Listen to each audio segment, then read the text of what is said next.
Hi, and hello everyone. This is great to have you all here, and thank you very much for joining us today for a discussion on how to create a standardization plan. This is a lead dev webinar created in partnership with Harness. So the webinar is going to be roughly 45 minutes, after which we all going to end up on Slack on the technical strategy channel. So in case you want to ask more questions, please, we're going to be there as well. If we have time, some of the questions may be answered online, so please go to the Q&A feature on Zoom and leave your question there, so that if we've got a bit of time, maybe it's a good time also to sort of get some of the most interesting questions. I'll start with introduction now. So my name is Simone. I'm currently head of engineering at Dockland. I'll tell you a bit more about me, but mostly I'm interested to introduce our great panelists today. So I'll start from what is on my right on Zoom. Krista, do you want to introduce yourself? Sure. I'm Crystal. I am an engineering manager at the New York Public Library. Standardization is a thing that we've essentially, when I joined the library, it was a collection of teams that were working on their own projects, picking their own technology stack. So over the past few years, standardization has been a thing that we've done at the library, and so I'm really excited to talk about that. Amazing. Sam, what about you? Yeah, hi everyone. I'm Sam. I'm a principal engineer in site reliability engineering at Google. I've been I think 12 years as of this week, which is a very long time. So I've kind of seen different eras of kind of everyone just doing whatever they feel like in different parts of the organization, and other times where we've been trying to pick one of the 10 tools as the kind of one to graduate into a more general solution for a problem that we realize we all have. So also a topic I'm pretty excited about. Brilliant. And Uma, what about you? Tell us a bit more about yourself. Sure. Hi, everyone. I'm Uma Mukara. I lead the chaos product management at Harness as head of chaos engineering. I'm also one of the co-creators of a tool called Litmus Chaos. It's hosted at CNCF. I founded 3 other companies before coming here. I've led many teams in the past as VP of engineering, CTO, CEO. So I've seen the standardization of tools topic coming in my way in many times. I'm also, we are a tool vendor. That's exactly what we are. So I'm seeing a lot of discussions across the large enterprises about, hey, we are introducing this new tool because, we want to standardize the tooling, right? So this is a good, concept to talk through. So I'm looking forward to the thoughts from the other panelists and, see how it goes.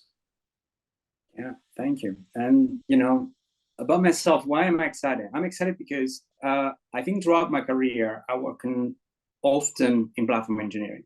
And this has been across 5 different companies, a lot of different industry, different sizes.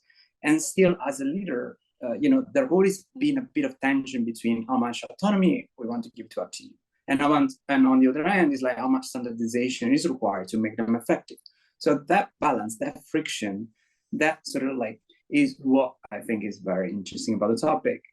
And obviously, the challenge sometimes is that, well, overall, standardization, the goal of standardization is to allow team to go faster. However, we also know that sometimes standardization goes the wrong way. It's kind of like can slow them down. So this is why I'm excited, because we're going to have 3 great panelists that have lots of experience in this space, and we're going to try to figure out what we can do to actually achieve what we want, to allow every team to go faster, while at the same time, doing it right. And the other thing I wanted to keep an eye on is that I suspect, and this is why probably of the first questions, these questions of standardization is on top of everybody's mind more in the past year and a half or 2. And so to start, in fact, my initial question is that, have you actually experienced an increased push towards standardization or consolidation on tools, library, or frameworks? If yes, tell us a bit about where they come from and so on. And Sam, I was thinking that you'd be like a great place to answer that question first. Sure. Yeah. Yeah. As I mentioned, like I've seen kind of there's a pendulum. This is kind of a polarity that I notice. That is, it moves over time, and it's not a one-way door either. But kind of as a lot of our organizations have gone from an era of just super large amounts of hiring and growing and new products and everything kind of happening. Getting things launched at a breakneck speed to like more thoughtful, maybe constrained environments for how we are using the engineering resources we have and the infrastructure we have and tools that we have. There's been more of a push to kind of from different directions to kind of to standardize a lot of our, and I'll speak mostly about kind of production practices in engineering and platform choices within Google, and the kind of like, I'll just state this for the audience. I think this will be a repeating theme, but the benefit of kind of having local autonomy and decision making and ownership means that you have way less coordination work that needs to happen. You kind of can let people make decisions quickly. They might not make the like globally optimal decision, but they're also able to change things quickly when they make the wrong decision, and you kind of end up, usually in a decent state for a while. But then you kind of come to an era where maybe you have, let's say, 10% of a bunch of teams' time being spent maintaining a solution to a problem they all have. And at a certain point, maybe it makes sense to have, one team who's going to support one solution really well that works really well for all 10 of those teams. And that's kind of the dream. And in practice, sometimes that works, sometimes it doesn't. But you kind of, it should be able to work. And so kind of that's the swing the other direction. I think the way I've seen this happen, I've seen it kind of multiple different, let's say, tactics for making the push more towards standardization. And one of them is kind of the obvious one, which is, someone with a fancy title maybe says like, I will lay down the law, and I've decided that now we're all going to do, we're going to use this tool, or we're going to, all converge onto this particular platform or choose this solution. And like everyone who isn't using that already, like you need to migrate. And now we're just going to do it. And sometimes that works, and there's ways to do that well, and there's ways that probably could be maybe improved upon. The other way I've seen it happen is like maybe with the same goal of standardization, but maybe you make a single team responsible for a slightly larger scope, or like, you kind of combine two teams into one, and you say like, okay, now you have the same scope as the two teams had separately before, but now you all are responsible for those two areas. And like, you were both doing the same thing two different ways. Like now you maybe want to actually standardize on one of those choices. And I've seen that also work reasonably well up to a point. And kind of the reasons, in addition to kind of reducing that tax on teams towards standardization, that I also think are worth mentioning are, if you have an outage or a bug that happens in a particular implementation or a different, non-standard tool stack, and you say like, man, I really hope we don't have that problem again in a different part of the system. One way to make sure that doesn't happen is like to standardize on a single solution where you can say like, kind of once and for all, we're going to prevent that problem, or we're going to make sure that that kind of issue doesn't happen. And so you can kind of introduce a higher standard of like rigor and kind of quality in the system if you can do this in a way that actually works. And then, as I mentioned earlier, kind of cost is obviously on a lot of people's minds, and is another good reason to kind of consider whether there are standards you could adopt that would reduce the cost of the system. Makes sense. And does anyone else have like a different view or a different way in which they're so introducing more standardization and consolidation in their organization? No? Okay. So Uma, yeah, please go ahead. No, I agree with what Sam has suggested here.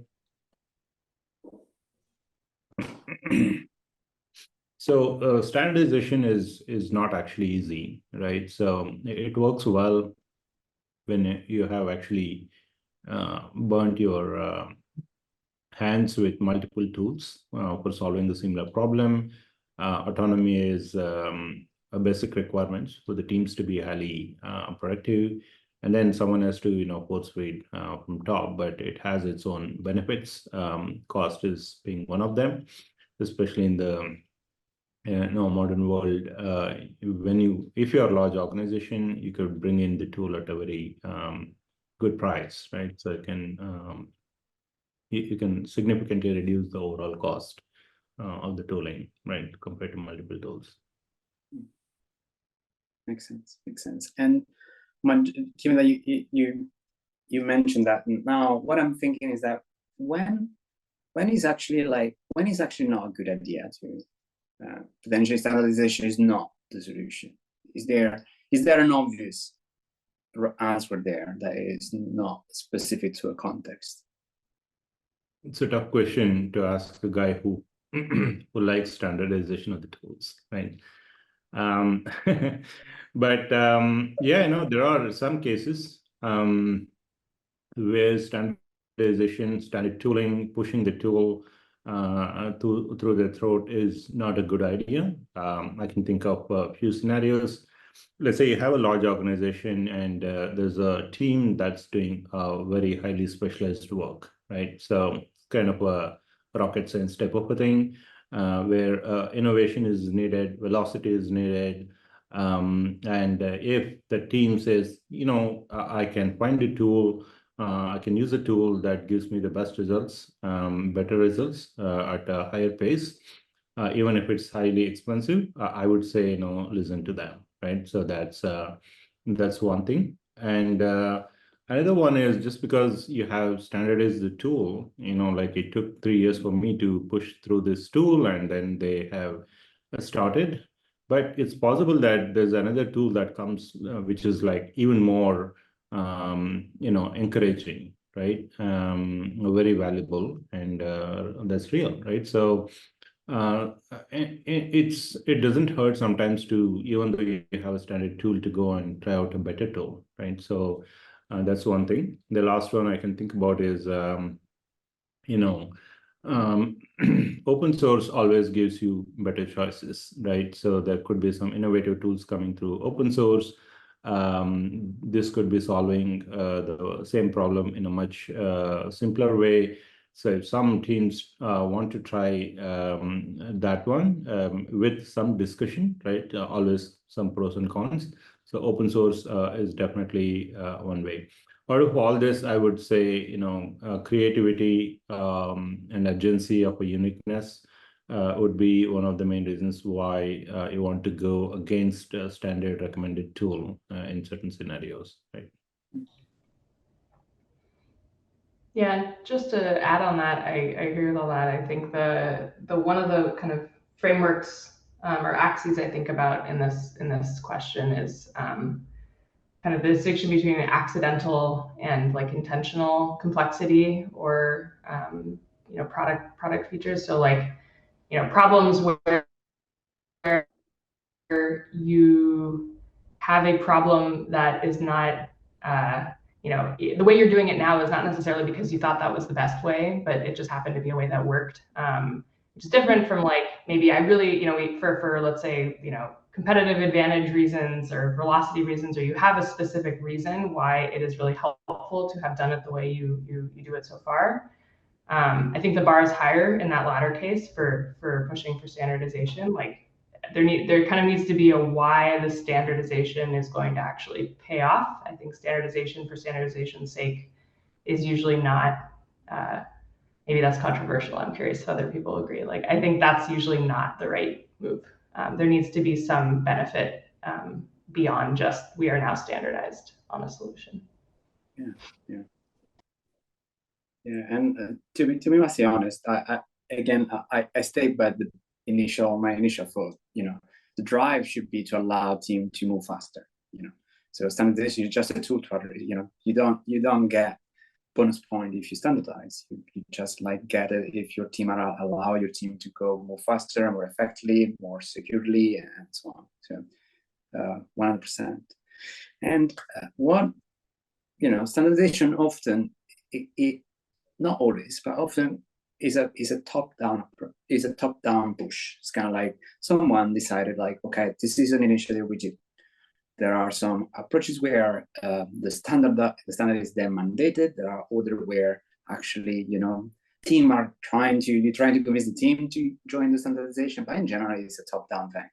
So what my question to you all is, have you ever had pushback against standardization? I would be surprised if you say no. And my question is more like, where did that pushback come from? What do you think is normally causing this? And Crystal, I remember you have a very good story in this space. So, how about you give it a start? Yeah, so I think we touched on this a little bit, but I think with standardization, there's always a fear of change for all of the teams. That's always scary. There's you have to weigh the loss of autonomy. But I also kind of want to talk about a situation in which, in a world where engineers have created solutions and they now own the solutions and they feel very valued in their expertise in that solution, asking them to use something else is almost threatening to their place in the organization. And so it's really useful to realize when that is happening and address that at its core, because that can turn into very stubborn pushback in a way that is hard to address from a leadership mandate perspective. I've been there. Yeah, I think a flavor of that can also be in that, case I was mentioning in the previous question, where you have, let's say, some differentiation or complexity in how the current setup works that actually does serve a purpose that the team doesn't feel is reflected in what the new standard tool can offer. And like it's usually it kind of gets blended together with what I think Crystal is talking about as well. But sometimes that is a really valid reason to push back, right? You have a kind of core product requirement that does not have an answer in the new standard way. Like that's something that I would expect teams to push back against. Yeah. I've seen that in practice, right? So it's almost, especially if the organization is having a large number of teams, and they have developed their own solutions, not just bought different solutions, but homegrown solutions. Apart from the fear, they have developed fear angle. They have some good customizations that are really worth looking at. And the standard tool may not have that, right? So it's got 99 good things, and this is the only one missing, which is valid for the organization. So it's actually, it has to be pushed through. And that's one of the pushbacks that you cannot do too much of a convincing there, because they're talking the reality. And you have to use a bit of a blunt force, economics and other things. Or, power sometimes, hey, like I made a decision, you live with it, right? So go for it, kind of a thing. I've seen situations like that happening too. Yeah, makes sense. And so I wanted to do a follow-up questions, and it's related to what I asked about pushback, but also like the previous question on, when it's not a good idea. So is there a way to actually figure out when we should go for standardization and when actually like giving the autonomy is the right call? Crystal, do you want to respond to this one? Because I remember another interesting story in this space. Yeah, well, I have a really cop-out answer, which is it's generally a good idea if your teams themselves come to you with a request to standardize. And so I think as leaders, a thing that you can do is create situations in which the teams can talk to each other and figure out for themselves that this is going to be something that'll help them. For me, I work at a pretty small organization, so it's much easier for me to do this. But I would be interested in hearing like whether or not, like how that happens at like larger organizations. and probably I'm biased. I love this question because it's quite product-led if you think about it. So it's saying, well, if you find a product need inside the organization, that you follow your, you follow your money, if that makes sense. That's why I find it interesting. But yeah, no, I agree with Crystal. It really depends on the size of the organization, the approach that you use, right? If you have two teams, they make the decision most likely together, right? So one starts using, the other one likes it or doesn't like it, right? So then it's simple. Standardization is usually a requirement for large organizations, and if you are introducing a total new tooling, a new concept, I actually would not suggest pushing through a tool to all the teams, right? So standardization process it's like a beta testing. Let the teams use 4 to 5 teams use different tools. Then you actually see what the problems are, and get the standardization as a requirement, and then let them participate in testing, evaluation, and whoever is liking their solution the most, their own, let them do the selection, right? So they will come back with the right pros and cons, right? It's usually not a good idea to push because even standardized tools fail too if you don't use them well, right? So you have to like what you're being given, right? I would really say ask them to evaluate upfront. That's involve them in the evaluation process. That's a nice way to start a good standardization of the table. Yeah, makes total Yeah, sense. and I'll just also add here, like, I think when is a good question to standardize, but also how, right? There's different approaches that don't all result in you having like a single stretch of work that is not done until everyone has standardized onto the new solution. So we have in my organization like kind of a distinction between what I'll call like a North Star doc that says like in a complete greenfield, these are all the technology choices and things and tools and libraries and platforms we think should be used to solve the problems we expect you to encounter in the course of normal like development in our organization. But we don't have any work that actually staffs like bringing all the existing systems into compliance with that. But that means that when a new project starts, and teams don't have a strong opinion, we can kind of fan in a little bit that maybe lack of standardization before it happens. Whereas like maybe it is, highly beneficial to the majority of teams to push through to one standard in the organization, in which case it should be a relatively easy thing to kind of staff or get funding for, to go back and actually clean up that lack of standardization. But yeah, I think I think it is possible though to have a valuable standardization project that doesn't actually end in everyone using the standard, and ideally kind of you have incremental benefits and payoffs for doing it part of the way. A project where no one values from it until it's all over, if it's a really, really long multi-year project, is probably that's maybe too difficult a pill to swallow. Yeah, cool.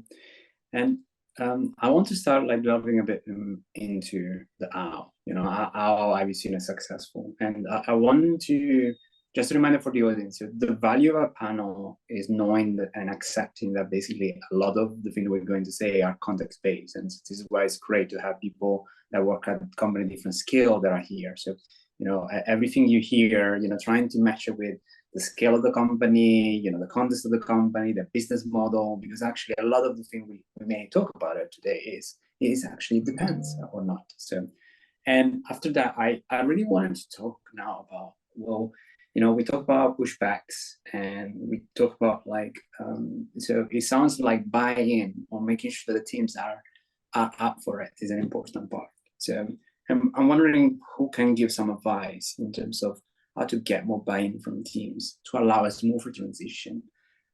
Sam, I know you have quite a few things that you want to share on that.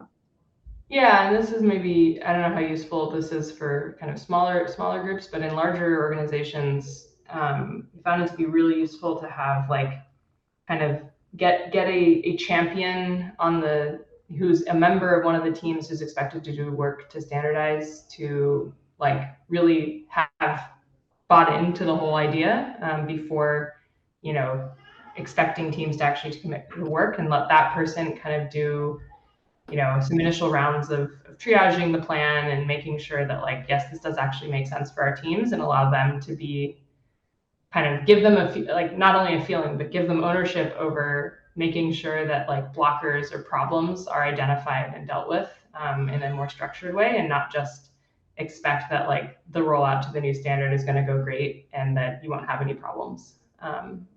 So it kind of helps create a little more sense of agency and ownership in a situation where a team might not have the final authority to say like, we're not going to do this, but maybe they can at least dictate like how we will do it for our team, or like make sure the right blockers are captured and dealt with appropriately. I think also sometimes that person's job is just to be a little bit of a not a punching bag, but like a listener, a friendly listener for people on their own team who might not be sold on the idea. Sometimes people just need to kind of voice their concerns, and you know, not in a way that's dismissive of those concerns, but like they need to have a place to put all of their feedback and their concerns before they actually feel comfortable doing the work. And so having a person whose job it is to make sure those concerns get organized and dealt with appropriately has worked pretty well in my experience. Yeah, I second that. Even for very small teams, I think having a champion really helps the mandate seem less top down, and seems like and helps you show that there is buy-in from the team, helps all of the other team members show that this is not a decision that's just made in a room that nobody has access to, that there are people who think that it's a good idea who are actually doing the work. Right. And my next question is, and it's a bit of reflection on what Sam said before, you know, when we talk about tools, frameworks, and so on, they all look like migration to me. So like when we think about standardization, they really are big migration, although there are books on migration, but I'm wondering if there are, we can have some advice in terms of like, how do you plan them? How do you, how do you operate them? How do you make sure that at some point actually, maybe we all move to the standard tool? Uma, do you want to give a start on some advices in this space? Sure. You're right. When you standardize the tool, it's not just you're giving the new tool to them, you're asking them to migrate to that tool. So the word migration is really important. And as we all know, our migrations are not easy, right? Otherwise, it would be called movement, right?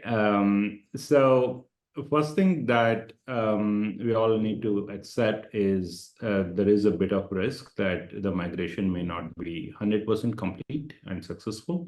So you have to plant that thought so that you start mitigating such a risk, right? For that, you need to give some time. Don't rush in. We want to complete all the migration within the next 6 months. Yeah, even if it's not like the best way to migrate. And when you have 4 different tools, the migration to a new tool may not be, the same way. It might be 2 different ways you need to approach. So it's important to give a time and a thorough planning and validate that plan. That's one. And you should ask this question in the evaluation process too, right? So, hey, let's assume that I'm going to choose you as the tool. Then show me how you're going to migrate from A to B, right? Do some kind of a pilot testing or evaluation testing.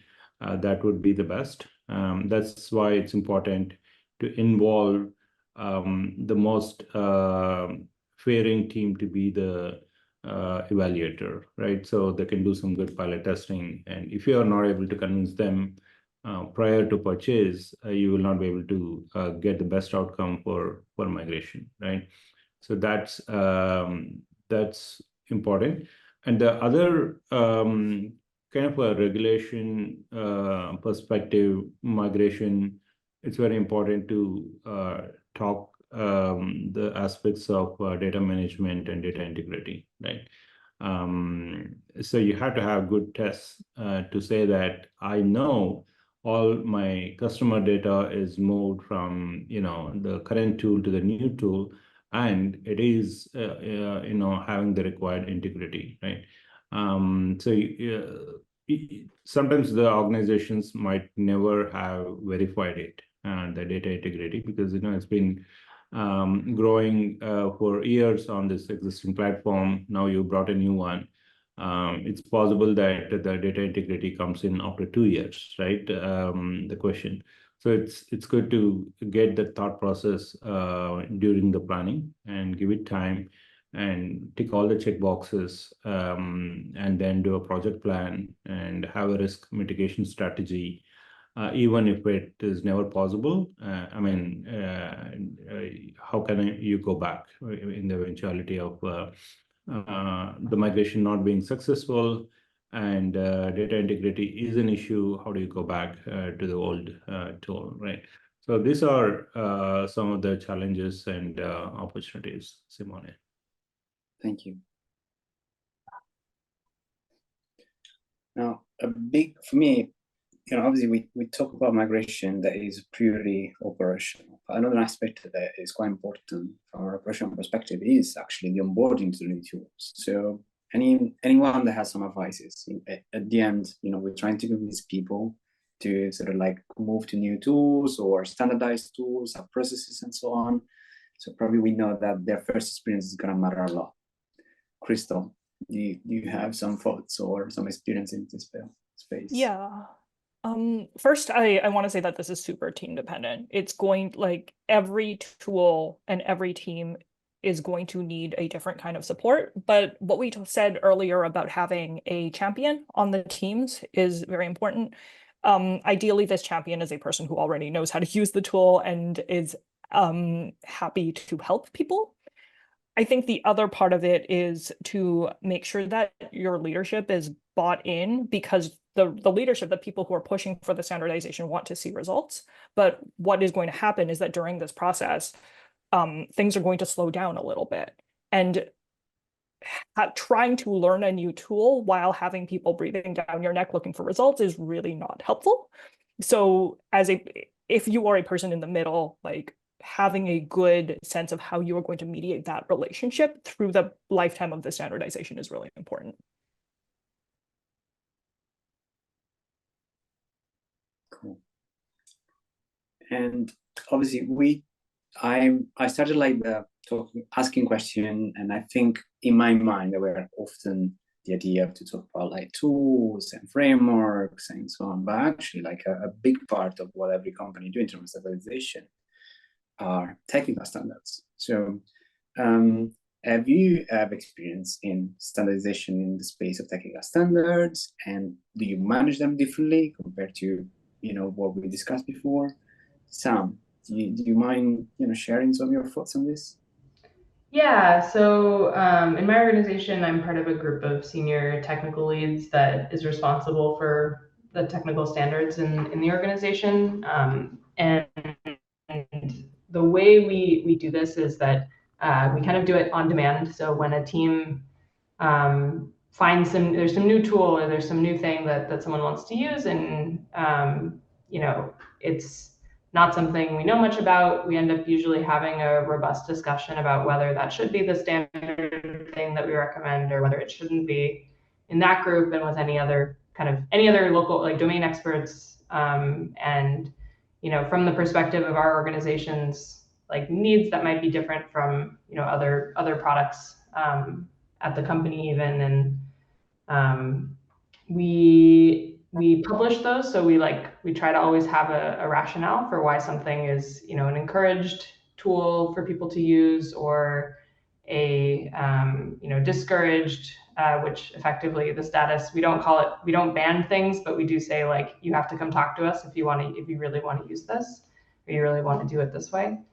And we've tried to walk this line of saying that, you know, we don't want to be the ivory tower that dictates how a very large organization of very competent engineers like do their jobs, but at the same time, we do think it's valuable to have some like defaults that we think make sense for people who don't want to spend a lot of time, you know, doing their own research, as one says, about the right way to do something when other people may have already figured out like what makes sense for our organization. So we try to balance that like kind of clear and concise with like rationale in terms of what the technical standards should be for the organization, but also try and make clear the doors open for people who want to challenge previous decisions, or if the context has changed around like why something was discouraged in the past, like they want to use it, or they think it should be encouraged in the future.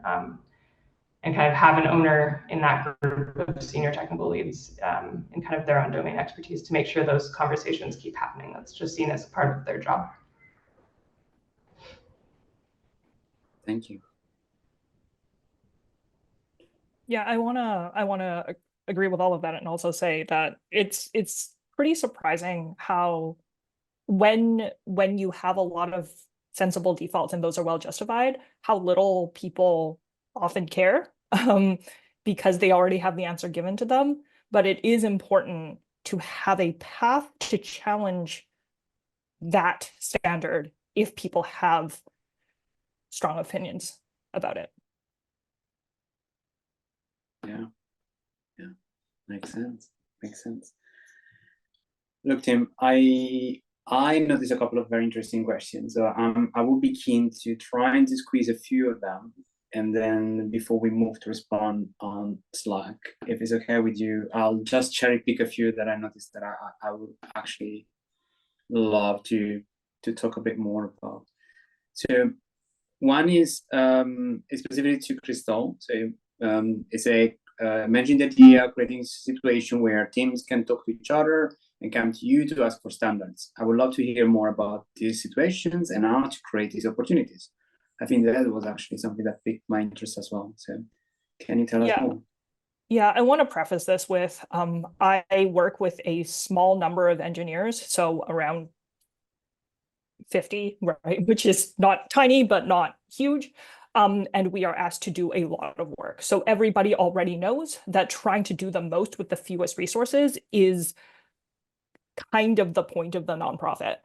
In that situation, what I've found successful is to talk to as many people as possible, notice when people are solving the same problems or having the same problems, putting them all in the same room and saying, hey, you all have the same problem.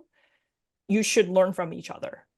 And often what happens is that they talk to each other and they see the places in which they can help each other and come together with a solution. Thank you. I think that makes total sense, and I'll just add on maybe a larger organizational note. I think that's like what Crystal's saying works really well at that scale, and I think at a bigger scale, you know, one thing that I think works reasonably well is to have kind of a culture of, you can cultivate a culture of writing down, you know, design documents or other artifacts that are more asynchronously shareable with different people. As leads, kind of knowing that like, hey, this team is working on this problem that's similar to what this other team was working on a few years ago. Let me see if someone from that team can take a look at what they're planning and you know, can review their plan and say if they have any, you know, things they learned they wish they'd known before they started, and kind of use that as a way to create that conversation that can't necessarily all happen in like a live face-to-face scale discussion. But same kind of outcome, right? Like getting people to talk to each other when they have valuable expertise to share beyond their own team. And there is another question I would like your opinion on. It's definitely one that I care deeply about. Once you have established standards, do you enforce them? If so, how? Yeah, so I mean, cop-out answer of it depends. I think some standards are really, really worth enforcing based on what the cost of like not enforcing them is, right? Like when it comes to compliance-related topics, like super important to enforce them. Other topics that are maybe more in the preference category of like what programming language someone decides to use for a tool that's like not in the critical serving path. Like maybe I have an opinion that they should have used a different language, but I'm not necessarily going to go spend a lot of time like making sure they don't use insert your favorite language here. So I think we make fairly heavy use of like kind of like RPCs, which I think is open source as well, and there's lots of different ways you can kind of decide like at what level you'd like to enforce different dependencies, right? So you can say like at the network layer, I want to have some way to make sure that like calls are only going to URLs that I keep in a configuration file that are allowed, or I want to have a build time dependency checker, or I want to have a test that asserts that like a particular library is not used, or so I think there's kind of depending on what the tool or the dependency or the thing in question we're talking about here is. There's a variety of different things that you kind of want to like always kind of shift left, right? You want to be able to get to when the earliest possible time you could notice that someone is about to use something you don't want them to use, like make it easy for them to notice and not like, oh, great, I've done this huge amount of work like with a new PR and I've got it all reviewed and like it's ready to be deployed. And then, okay, deploy time, some check fails and then like, or I've launched it and now I have to unlaunch it, right? Like you want to avoid that. So finding ways to kind of make it really transparent to developers as early as possible that, hey, like you need to come talk to this person if you really want to use this dependency, or like full stop, like you can't use this, so they don't waste a lot of time. Yeah, I think it depends on whether they're doing it by accident or on purpose. If they're doing it on purpose, one thing I found is helpful is essentially if they're doing something that's not sanctioned, their ability to get help at a high level just goes down, right? If you're using something that nobody else in the organization knows how to use, your thing better actually work. The moment that it's down and nobody can fix it, then we have a problem. Yeah, I would agree. So there are a lot of very interesting questions. There are questions from, how do you decide what to standardize, to, actually how do you document, or how do you help people keep track of what standards are available? This is why I think it's worth it for listeners to move to the Slack channel, because we're going to spend some time there to respond to those questions. I think it's now time to wrap up, so I'm afraid we won't be able to answer more. So what we learned today, just to wrap it up, so we learned that there are a lot of good reasons to do standardization and consolidation. So it is more relevant now because obviously efficiency and effectiveness are on everybody's mind, but in general, always been the case. One thing that's for sure is that the more variation you remove in your process, the higher the quality of the process is going to be, the higher the quality of the system is going to be. So there is a value there. But also, you need to balance with autonomy. And I heard a lot of very good advice today. So hopefully you find some useful information and some useful advice for you today. And thank you all. Thank you all for listening and to coming over tonight.